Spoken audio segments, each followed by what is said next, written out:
ଜୟ ଜଗନ୍ନାଥ। ପିଲାମାନେ ଆଜି 10 ତାରିଖରେ ସମ୍ବାଦରେ ବିଜ୍ଞାନ ତମର ଜେନେରାଲ ସାଇନ୍ସ ଆସିଛି, ତାର ଅବଜେକ୍ଟିଭ ଆମେ ଆଜି ଆଲୋଚନା କରିବା। ହେଲା, ଦେଖ ପ୍ରଥମ କ୍ୱେଶ୍ଚିନ୍ ହେଲା କୀଟନ ଶ୍ରେଣୀର ପ୍ରଥମ ଯୌଗିକର କେତୋଟି କାର୍ବନ ପରମାଣୁ ଅଛି? ହେଲା, ତାହେଲେ ଦେଖ କୀଟନ ର ପ୍ରଥମ ଯୌଗଟା କିଏ? କୀଟନର ପ୍ରଥମ ଯୌଗ ହଉଛି, ଆମ ନୋଟ ଦେଖ,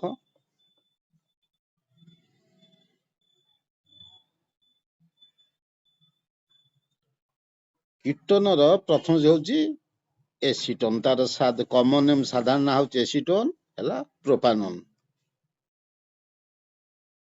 तार मॉलिक्यूलर फॉर्मूला है C3H6O। ताले कार्बन केटा रहा 3टा। तार स्ट्रक्चरल फॉर्मूला है CH3CO CH3 है। कीटो ग्रुप है CO टा है कीटो फंक्शनल ग्रुप कीटो है। तेणु तार प्रथम यौगिकरे 3टी कार्बन परमाणु अछि है। ऑप्शन ग। तापर 2 नंबर प्रश्न हला पिले ए स्ट्रक्चर टा देइची यार आईयूपीएस नाम कौन? आईपैक नाम। आईयूपीएस रो फुल फॉर्म कौन पिले जानिचो? International union of pure and applied chemistry. गोटे कार्बन अछि, गोटे कार्बन बोले मेथ, 2टा एथ, 3 प्रोप कहिछि आगुरु। ताले तापरे सी गोटे कार्बन अछि, OOH COH ग्रुप अछि, एटा कोन कार्बोक्सिलिक एसिड COH ग्रुप है। ताले कार्बन द्विबंध करिछि ऑक्सीजन सहित, आ हाइड्रोक्सिल ग्रुप OH सहित सिंगल बॉन्ड करिछि, एक बंध करिछि। तेणु एटा हला कार्बोक्सिलिक एसिड है। तार सफिक्स हला ओएनिक एसिड। ताले एटा गोटे कार्बन अछि मिथायोनिक एसिड बा फॉर्मिक एसिड है। यार हला फॉर्मिक एसिड। तापरे क्वेश्चन नंबर 3। क्वेश्चन नंबर 3 हम देखो, क्वेश्चन टे देखो, केउंटे को हालो अल्केन नुहे? क्लोरोप्रोपेन, मिथाइल आयोडाइड, ब्रोमोइथेन आउ क्लोरोएथिन। एटा किए नुहे? ताले हालो अल्केन कोन आगे देखो, तारे हम नोट टे देखो टिके।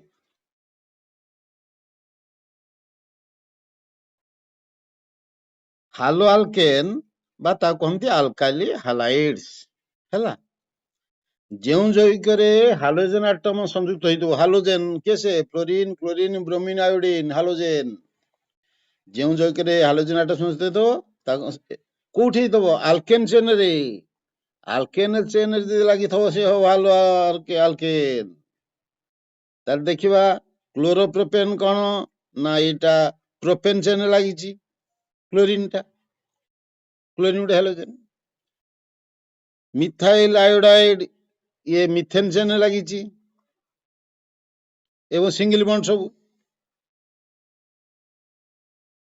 ब्रोमोइथेन ये इथेन चेन लागिची सिंगल बॉन्ड।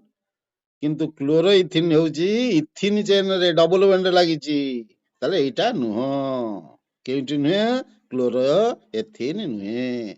एटा कोंती विनाइल हैलाइड, से हला अल्काइल हैलाइड आ कोंती विनाइल हैलाइड हैला। ताले ऑप्शन डी टी हमरो करेक्ट। घ, ऑप्शन घ ठीक है। तापरे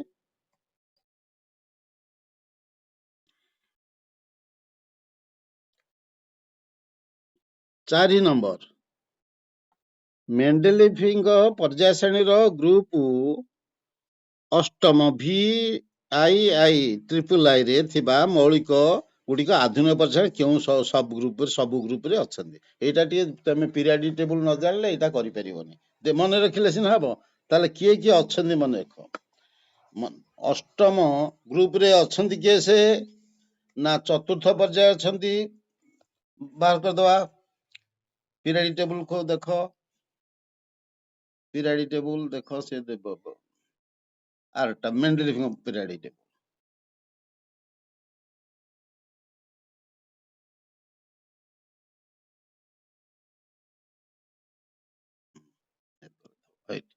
ପିଲେ ମେଣ୍ଡେଲିଫଙ୍କ ପିରିୟଡ ଟେବୁଲରେ ଅଷ୍ଟମ ଶ୍ରେଣୀରେ କିଏ ଅଛନ୍ତି ଆଗେ ଦେଖ।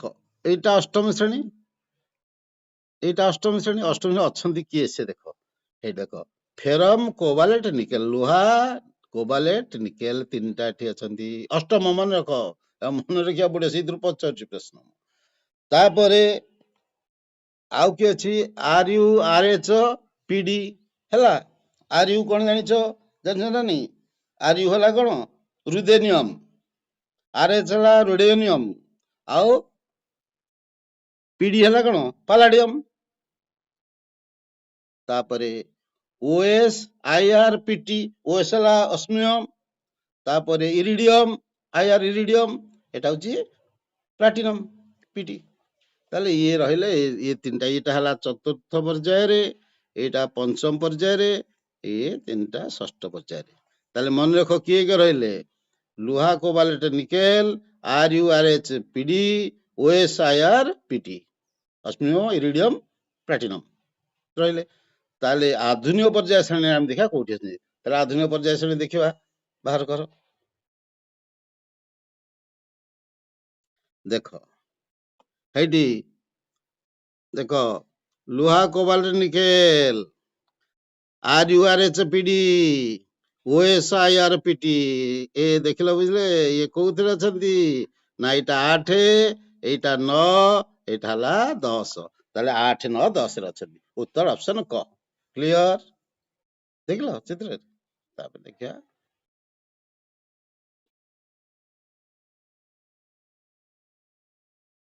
ତାହେଲେ ଗ୍ରୁପ 8 ଆଧୁନିକ ପର୍ଯ୍ୟାୟ 8, 9, 10 ପରେ ହେଲା। 5 ନମ୍ବର, ନିମ୍ନତ ମଧ୍ୟରୁ କାହାର ପରମାଣୁ ଆକାର ସବୁଠାରୁ ବଡ? ତାପରେ ଦେଖ ପିଲେ, ସେସିୟମ, ବାରିୟମ ଆଉ ରାଡନ, ୟୁରାନିୟମ। ୟାଙ୍କର ସେସିୟମ ର ହଉଛି ଆକାର ବଡ। କାରଣ ବାମରୁ ଡାହାଣକୁ ଆକାର କମି କମି ଯାଏ। ତାହେଲେ ବାମ ପଟେ ରହିଲା ଇଏ ରହିଛି ସେସିୟମ, ତାହେଲେ ଏଇଟା ହଉଛି ଆକାର ବଡ। କିନ୍ତୁ ଇଏ ଯୋଉ ୟୁରାନିୟମ ଟା ଏଇଟା ତଳେ ଅଛି, ସେ ଗ୍ରୁପ ରେ ନାହିଁ। ସପ୍ତମକୁ ଆସିଛି ଯାଇକିରି, ଷଷ୍ଠରେ ନାହିଁ। ଏମାନେ ସବୁ ଷଷ୍ଠରେ ଅଛନ୍ତି, ଷଷ୍ଠ ପର୍ଯ୍ୟାୟରେ, ସିକ୍ସଥ ପିରିୟଡରେ। କିନ୍ତୁ ୟାର ଆକାର ୟାଠୁ କମ। 6 ନମ୍ବର, ଆଧୁନିକ ପର୍ଯ୍ୟାୟରେ କେଉଁ ପର୍ଯ୍ୟାୟ ଆଦୌ ଧାତୁ ନାହାନ୍ତି? ଆଦୌ ଧାତୁ ନାହାନ୍ତି କୋଉ ପର୍ଯ୍ୟାୟ? ମାନେ ପ୍ରଥମ ପର୍ଯ୍ୟାୟ ହାଇଡ୍ରୋଜେନ, ହିଲିୟମ, ଯୋଉ ଦିଟା ରହିଛନ୍ତି ହାଇଡ୍ରୋଜେନ, ହିଲିୟମ। ତାହେଲେ ପ୍ରଥମ ପର୍ଯ୍ୟାୟରେ ଆଦୌ ଧାତୁ ନାହାନ୍ତି। ତାହେଲେ ଅପସନ ଘ। 7 ନମ୍ବର, ଅବତଳ ଦର୍ପଣର ବକ୍ରତା କେନ୍ଦ୍ରରେ ଯାଇଥିବା ଏକ ରଶ୍ମି ପ୍ରତିଫଳନ କୋଣ ପରିମାଣ କେତେ? 0 ଡିଗ୍ରୀ। ଏଇଟା ହେଲା 0 ଡିଗ୍ରୀ। 8 ନମ୍ବର, ଲେନ୍ସ ର ମଧ୍ୟବିନ୍ଦୁ କଣ କୁହାଯାଏ? ଆଲୋକ କେନ୍ଦ୍ର, ଅପ୍ଟିକାଲ ସେଣ୍ଟର। ମଧ୍ୟବିନ୍ଦୁ ଆଲୋକ କେନ୍ଦ୍ର କୁହାଯାଏ। ତାପରେ 9 ନମ୍ବର ପ୍ରଶ୍ନ ଦେଖ, 15 ସେଣ୍ଟିମିଟର ଆଉ 30 ସେଣ୍ଟିମିଟର ଫୋକସ ଦୂରତା ବିଶିଷ୍ଟ ଦୁଇଟି ଲେନ୍ସର ସମୂହ ଲେନ୍ସର ପାୱାର କେତେ? ଜାଣିଛ ପିଲେ, ଗୋଟିଏ ଲେନ୍ସର ଫୋକସ ଦୂରତା ଦେଇଛି 15, ଆଉ ଗୋଟିଏ ଲେନ୍ସ ଫୋକସ ଦୂରତା ଦେଇଛି 30। ତାହେଲେ ଏହାର ସମୂହ ପାୱାର, ତାହେଲେ ପାୱାର ସୂତ୍ର ଜାଣିଛ, ଲେନ୍ସ ପାୱାର ହେଲା ଡାୟାପଟ। ତାହେଲେ ପି ହେଲା 1/f, f ହେଲା 1/p। ମନେ ହେଲା? ତାହେଲେ ଦେଖ ଆମେ କରିଦେଉଛି, ଦେଖ ନୋଟ ଦେଖ 9 ନମ୍ବର।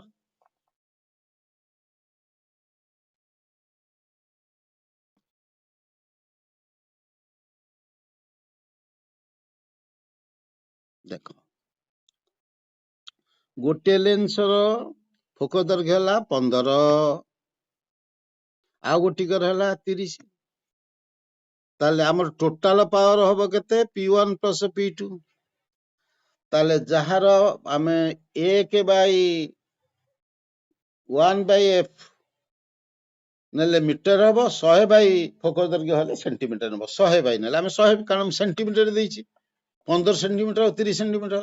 आमे ताको 100 रे नहीं 100 बाई करदबा ताले 100 बाई 15 गोटाकर 15 सेंटीमीटर तार फोकस दरगियो आउ गोटाकर फोकस दर 30 ताले 100 बाई 30 ताले लॉस होला 30 15 लॉस होला 30 30 15 2 200 300 300 बाई 30 300 बाई 30 होला केते 10 10 डायापोटर क्लियर तापर आमे जिबा 10 नंबर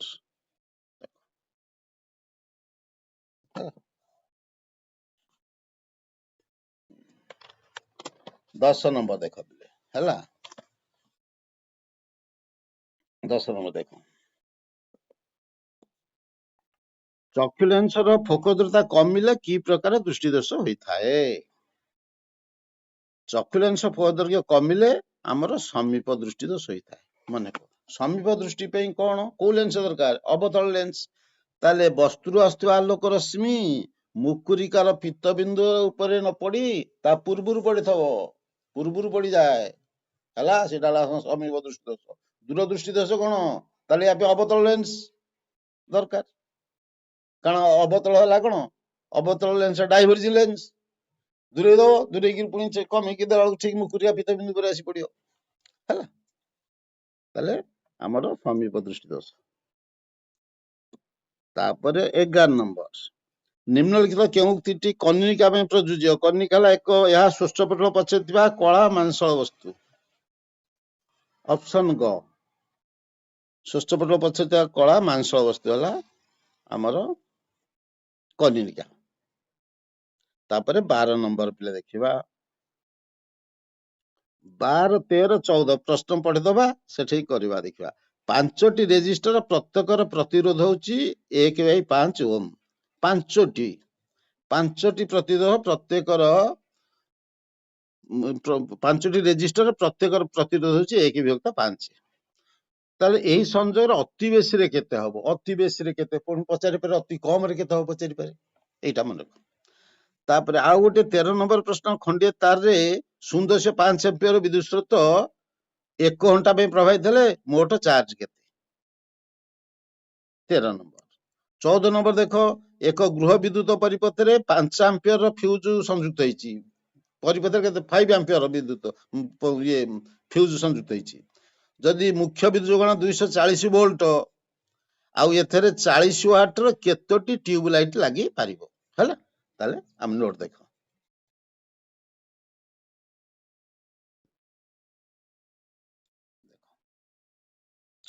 12 नंबर देखो 12 नंबर पिले देखो कोन ना प्रतिरोध केते 1/5 ताले मैक्सिमम केते हो मन खो अति बेसी जेते हबो सीरीज कनेक्शन बोले पंक्ति संयोग कम हबो केते जेते समांतर संयोग हबो मन हला ताले एक पांचटा अछि गोटा कर होचे 1/5 1/5 युक्त 1/5 युक्त 5टा मिसे देलो केते हला मिसे देले केते हला लॉस हला 5 5/5 1 1 ओम मन हला मैक्सिमम हबो तो मैक्सिमम पचाछि अति बेसी पचाछि ताले 1 ओम जदि मिनिमम पचार थांदा कोन मिनिमम हो कोन से पैरेलल संयोग बोले समांतर संयोग हेले हबो ताले कोन 5 5 5 मिसे 25 1/r ताले 1/25 ही थांदा जदि अति कम पचारि थांदा तापर हमर आसिला 13 नंबर 12 नंबर 13 नंबर देइची विद्युत स्रोत देइची 5 एम्पियर आई 5 एम्पियर 0.5 एम्पियर समय देइची 1 घंटा को 36 सेकंड अरे घंटा को 60 मिनिट मिनिट को 60 सेकंड 36 सेकंड हेला ताले विद्युत चार्ज हला केते चार्ज क्यू हला आईटी ताले आई हला केते 0.5 टाइम हला 36 सेकंड गुण देले केते हला 1800 कूलम केते चार्ज हबो 1800 कूलम चार्ज तापर 14 number fuse 5 ampere fuse 240 volt गोटे बॉल रा पावर होची 40 वाट केतोटी बॉल लागिबो ताले पावर हला वीआई पी इक्वल वीआई ताले बी हला 240 आई हला 5 240 5 ले 1200 वाट ताले 1200 वाट हले गोटे बॉल रो पावर होची केते 40 वाट ताले केतटा लागियो 1200 को 40 वाट दबा 30 टी बॉल लागियो क्लियर तापर क्वेश्चन टा 15 नंबर देख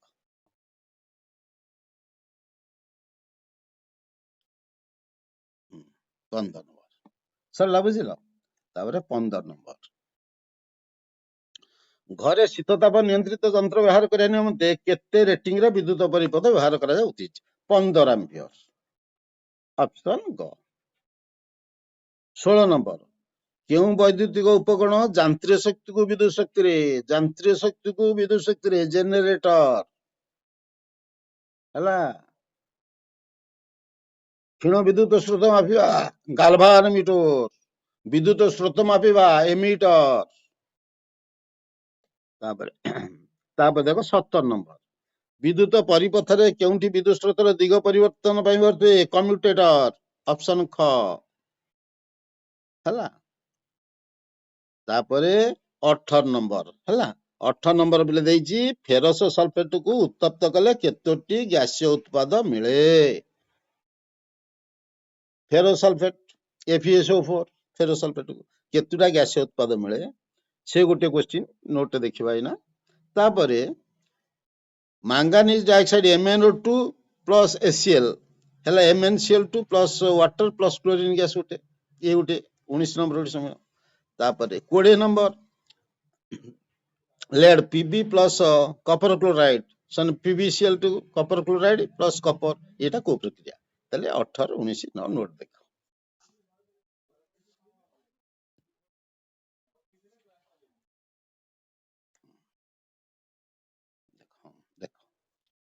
पिले फेरस सल्फेट को हम उत्तप्त करा हीट करिवा हीट हेले कोन ना Fe2O3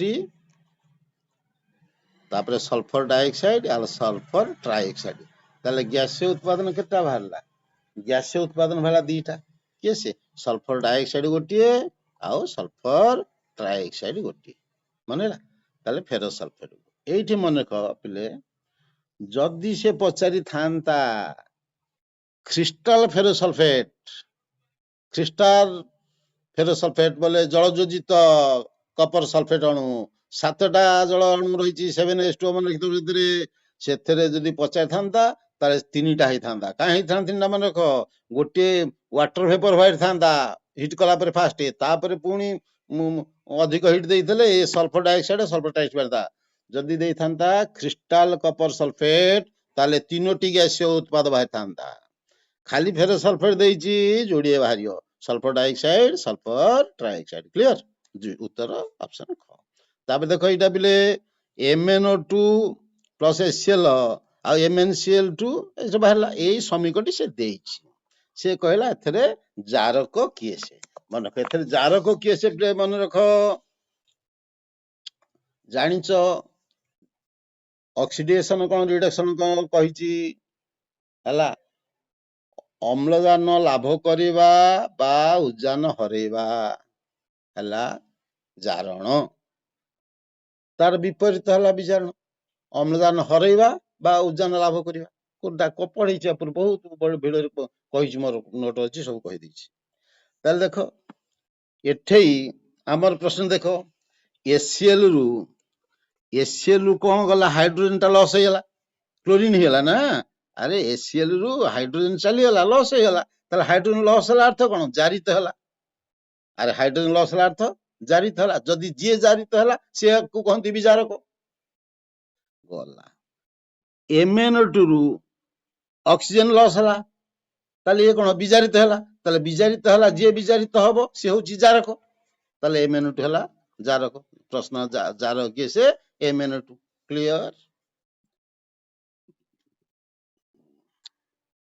तापर 20 number Pb lead plus copper chloride ताले एठी देखो सक्रियता श्रेणी देखिचो जे अधिक सक्रिय से ताठरु जे कम सक्रिय कम ताकू बाहर कर दो बाहर करिया कोन विस्थापन प्रतिक्रिया ये कॉपर क्लोराइड रु कॉपर को बाहर करि दला Pb कॉपर बाहर करदा PbCl2 हला लेड क्लोराइड ताले एटा की बाहर कर दला ताले विस्थापन कर दला ताले एटा हो कोन विस्थापन प्रक्रिया हला तापरे क्वेश्चन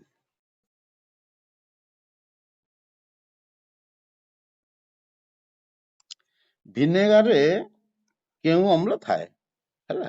ଭିନେଗାର ପିଲେ ଏସିଟିକ ଅମ୍ଳ। ଏସିଟିକ ଅମ୍ଳ ଜାଣିଛ? ଏସିଟିକ ଅମ୍ଳ ହେଲା କଣ? CH3 C2H5 C2H5 COOH ହେଲା, ଏସିଟିକ ଏସିଡ। ତାପରେ ଜିଙ୍କ ଆଉ ସୋଡିୟମ ହାଇଡ୍ରୋକ୍ସାଇଡ୍ ଦ୍ରବ ମଧ୍ୟରେ ରାସାୟନିକ ପ୍ରତିକ୍ରିୟା ହେଲେ କେଉଁ ଯୌଗିକ ସୃଷ୍ଟି ହୁଏ ହେଲା। ଏଇଟା ପିଲେ ଏଟା ଇକ୍ୱେସନ ଦେଖେଇ ଦଉଛି ଦେଖ। 22 ନମ୍ବର ଦେଖ, ଆମ ନୋଟ ଦେଖ। ଜିଙ୍କ ପ୍ଲସ ସୋଡିୟମ ହାଇଡ୍ରୋକ୍ସାଇଡ୍ ହେଲା କଣ? Na2ZNO2 sodium ଜିଙ୍କେଟ। ତାହେଲେ ଅପସନ ଯୋଉଠି ଅଛି ସୋଡିୟମ ଜିଙ୍କେଟ ଅପସନ କ ରେ ଅଛି ହେଲା। ତାପରେ 23 ନମ୍ବର,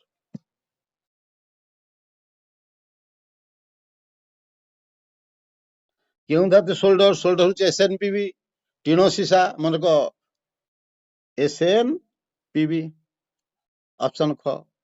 24 ନମ୍ବର, କେଉଁଠି ଅଧା ତେଲ ମଧ୍ୟ ତା ଉଜ୍ଜଳ? ଆୟୋଡିନ। ଅଧା ତେଲ ମଧ୍ୟ ସିଏ ଉଜ୍ଜଳ। ତାପରେ ପିଲେ ଦେଖ 25 ନମ୍ବର, ଏଇ ପ୍ରଶ୍ନଟି ଏଥିରେ 25 ନମ୍ବର ପ୍ରଶ୍ନଟି ଟିକେ ଆମର କରେକ୍ସନ ହବ। କାହିଁ କରେକ୍ସନ କରିବା? କହିଛି କେଉଁ ଯୋଡ଼ାଟି ଠିକ, ଏ କଥା ନୁହେଁ, କେଉଁ ଯୋଡ଼ାଟି ହବା କଥା ଠିକ ନୁହେଁ, ହେଲେ ଉତ୍ତର ବାହାରିବ। 25 ନମ୍ବର ଆମର କଣ ହବ? କେଉଁ ଯୋଡ଼ାଟି ଠିକ ନୁହେଁ ହେଲା। ତାହେଲେ ହେଲେ ଯାଇକିରି ହବ। ତାହେଲେ ଏଠି ପ୍ରଶ୍ନ ଆମେ କରେକ୍ସନ କରିଦବା, କେଉଁ ଯୋଡ଼ାଟି ଠିକ ନୁହେଁ। ତାହେଲେ କ୍ୟାଲସିୟମ ଅକ୍ସାଇଡ ପଚାରିଛି କ୍ଷାରୀୟ ହଁ କି ନାହିଁ। ତାପରେ ଆଲୁମିନିୟମ ଅକ୍ସାଇଡ ପଚାରିଛି ଅମ୍ଳୀୟ କି କ୍ଷାରୀୟ।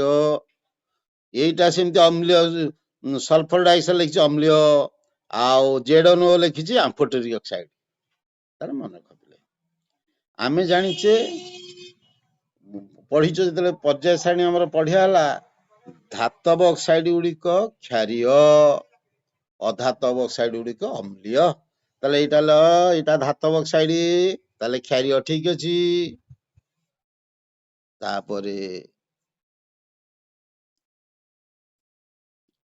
ଏଇଟି ଅମ୍ଳୀୟ କିଏ? ସେ ସଲଫର ଡାଇଅକ୍ସାଇଡ ଅଧାତବ ଅକ୍ସାଇଡ, ଏଇଟା ଅମ୍ଳୀୟ, ଏଇଟା ଠିକ ଅଛି ଅଧାତବ ଅକ୍ସାଇଡ। ଏଇଟା Al2O3 ଏଇଟା ଧାତବ ଅକ୍ସାଇଡ ନା, ତାହେଲେ ଏଇଟି ହଉଛି ଅମ୍ଳୀୟ ହବ ନାହିଁ। ଏଇଟା ହବ କଣ? ଧାତବ ଅକ୍ସାଇଡ କ୍ଷାରୀୟ ହବ, ତାହେଲେ ଏଇଟି ଠିକ ନୁହେଁ।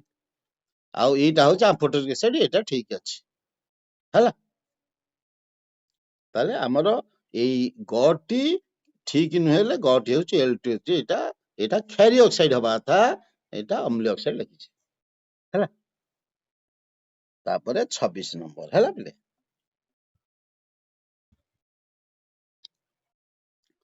କ୍ଲୋରୋପ୍ଲାଷ୍ଟରେ କେଉଁଠି ନଥାଏ?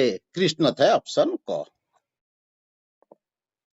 27 ନମ୍ବର, ଆଲୋକ ସଂଶ୍ଳେଷଣର ପ୍ରଥମ ସିଦ୍ଧାନ୍ତକୁ କିଏ ଜଣାଇଥିଲେ? Frederick Blackman. କେବେ ଜଣାଇଥିଲେ? 1905 ମସିହାରେ। ଦ୍ୱିତୀୟଟି କିଏ ଜଣାଇଥିଲେ? ଦ୍ୱିତୀୟଟି ଜଣାଇଥିଲେ କିଏ ଜଣାଇଥିଲେ? କେବେ ଜଣାଇଥିଲେ ଜାଣିଛ? 1931 ରେ ଜଣାଇଥିଲେ ହେଲା। କିଏ ସେ? ଫନିଲ। 1931 ରେ ଫନିଲ। ଦ୍ୱିତୀୟଟା ମନେ ରଖିଥିବ, ପ୍ରଥମ କହି ଦ୍ୱିତୀୟଟା ମନେ ରଖିଥିବ। ତାପରେ 27 ଗଲା କ। 28, ଥାଇଲାକଏଡ ଥଳି ଭିତର ସ୍ଥାନକୁ କଣ କହନ୍ତି? ଲ୍ୟୁମେନ୍। ଲ୍ୟୁମେନ୍ ଅପସନ ଖ। 29 ନମ୍ବର, ସାଇଟ୍ରିକ ଅମ୍ଳ ଚକ୍ର କେଉଁ ମସିହାରେ ଆବିଷ୍କୃତ ହୋଇଥିଲା ହେଲା। କେତେ ନମ୍ବର ହେଲା? 29 ନମ୍ବର। କେବେ ହେଇଥିଲା? ନା 1953 ମସିହାରେ। 1953 ମସିହା। କିଏ କରିଥିଲେ?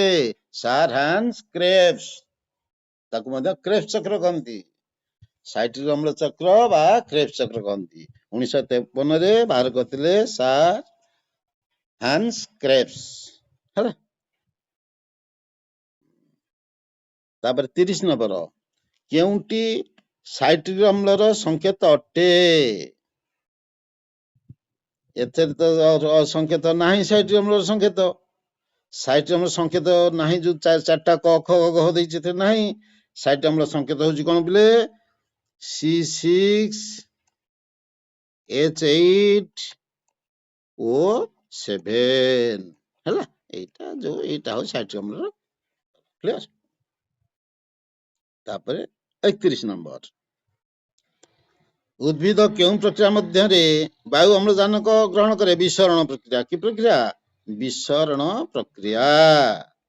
ତାପରେ 32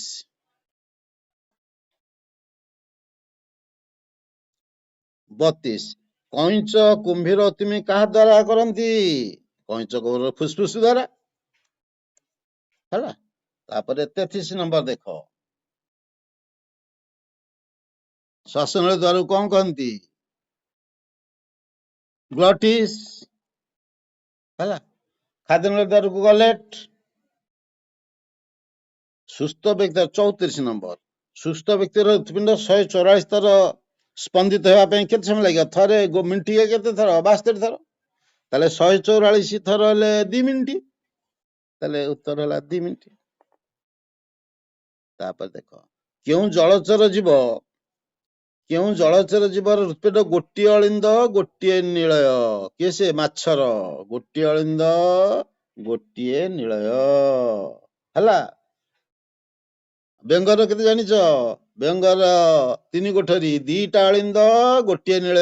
ବେଙ୍ଗ ଆଉ ଉଭୟଚର ମାନଙ୍କର 2ଟା ଅଳିନ୍ଦ ଗୋଟିଏ ନିଳୟ, ମନେ ରଖିଦବ। ତାପରେ 36, ବୃକକର ଭିତର ପାଖରେ ଥିବା ଖାଲୁଆ ସ୍ଥାନ କହନ୍ତି? ହାଇଲମ। এই ହାଇଲମ କଣ? এই ହାଇଲମ ଦେଇ ବୃକକୀୟ ଧମନୀ ପଶିଛି, ବୃକକୀୟ ଶିରା ବାହାରିଛି, ଆଉ ମୂତ୍ରନଳୀର ବି ପ୍ରବେଶ ଦ୍ୱାର ସେଇଟା, ମନେ ରଖିଥା। 37, କେଉଁଟି ଆମ ଶରୀର ମୁଖ୍ୟ ରେଚନାଙ୍ଗ? ମୁଖ୍ୟ ରେଚନାଙ୍ଗ କିଏ? ସେ ବୃକକ।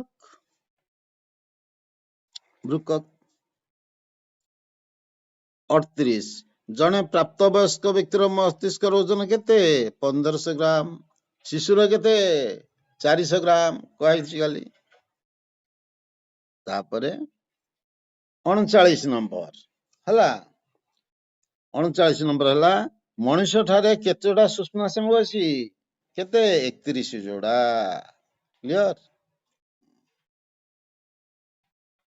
40, କେଉଁଠି 4 ଗୋଟି ବର୍ତ୍ତୁଳ ନିଦା ପିଣ୍ଡକୁ ନେଇ ଗଠିତ ହୋଇଥାଏ? 4ଟା ବର୍ତ୍ତୁଳ ପିଣ୍ଡ। ମଧ୍ୟ ମସ୍ତିଷ୍କ। ମସ୍ତିଷ୍କ ବିଷୟରେ କାଲି ବି କହିଦେଇଛି ଅଲଗାରେ। ମଧ୍ୟ ମସ୍ତିଷ୍କ।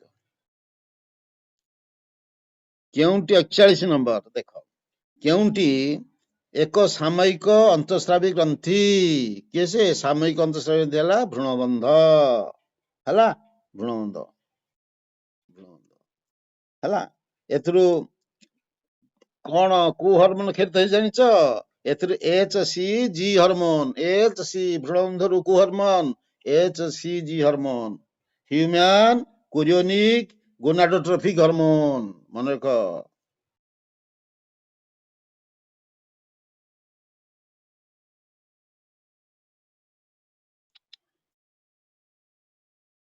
ବୟାଳିଶ, କେଉଁ ହରମୋନ ବେଙ୍ଗବୁଲାର ରୂପାନ୍ତରଣକୁ ତ୍ୱରାନ୍ୱିତ କରିଥାଏ? ଥାଇରକ୍ସିନ। ଅପସନ କ।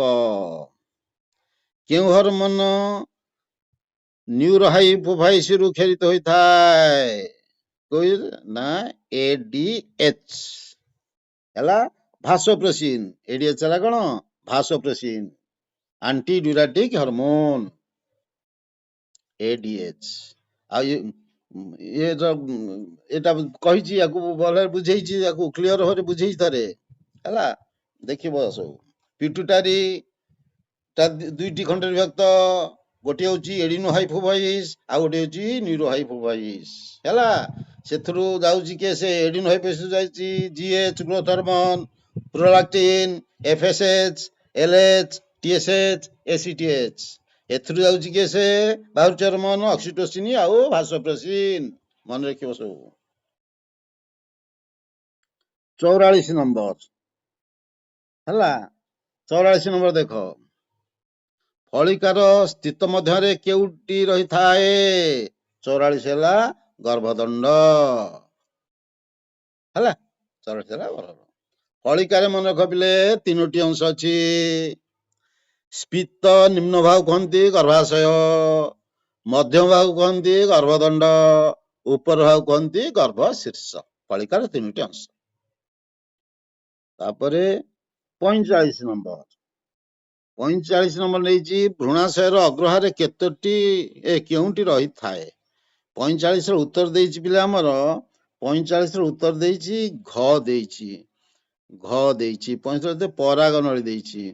ଭ୍ରୂଣାଶୟର ଅଗ୍ରଭାଗରେ 3ଟି ପ୍ରତିମୁଖ କୋଶିକା ଥାନ୍ତି। ଭ୍ରୂଣାଶୟ ଅଗ୍ରଭାଗ ବହି ଦେଖିବ। ତେଣୁ ପ୍ରତିମୁଖୀ କୋଶିକା ଲେଖନ୍ତୁ ହେଲା। 46 ନମ୍ବର ମେଣ୍ଡେଲ ତାଙ୍କ ଗବେଷଣା ସମ୍ପର୍କୀୟ ତଥ୍ୟ କେବେ BSNS ରେ ପାଠ କରିଥିଲେ? BSNS କଣ? ଆରେ BSNS କଣ ଜାଣିଛ ନା ନାହିଁ? ବ୍ରନ୍ ସୋସାଇଟି ଅଫ ନ୍ୟାଚୁରାଲ ସାଇନ୍ସ। ବ୍ରନ୍ society of natural science BSNS ହେଲା। କେବେ ପାଠ କରିଥିଲେ? 1865 ରେ ପିଲେ। କେବେ ପାଠ କରିଥିଲେ? 1865। ଅପସନ ଗ। 47 ନମ୍ବର 47 ନମ୍ବର ହେଲା କେଉଁ ସଂସ୍ଥା ପରିବେଶ ଭାବେ କାର୍ଯ୍ୟ କରୁନାହିଁ? ହେଲା, କେଉଁ ସଂସ୍ଥା କାର୍ଯ୍ୟ କରୁନାହିଁ? IUCN ହେଲା। ତାପରେ ଆସିଲା 48 ନମ୍ବର କେଉଁଟି ପରିବେଶର ମୁଖ୍ୟ ଅପହଟ ନୁହେଁ? ବୀଜାଣୁ କବକ ଆଦି ପ୍ରାଣୀ ଅପଘଟକ। ଅପହଟ ନୁହେଁ, ଅଙ୍ଗୁରୀୟମାଳ। ଅପସନ କ। 49 କେଉଁଟି ଜୈବ ବିବିଧତାର ମୂଳ ଆଧାରଟେ? ଜୈବ ବିବିଧତାର ମୂଳ ସବୁ ଜିନିଷ ମିଳୁଛି ବାବା ଜଙ୍ଗଲ। ଜୈବ ବିବିଧତାର ମୂଳ ଉତ୍ସ ଆଧାର ହେଲା ଜଙ୍ଗଲ। 50 ନମ୍ବର ଜଳ ସମ୍ପଦର ବିକାଶ ପାଇଁ କେଉଁଟି ଆବଶ୍ୟକ ପଦକ୍ଷେପ ନୁହେଁ? ଉଠା ଜଳ ସେଚନ। ହେଲା। Thank you very much.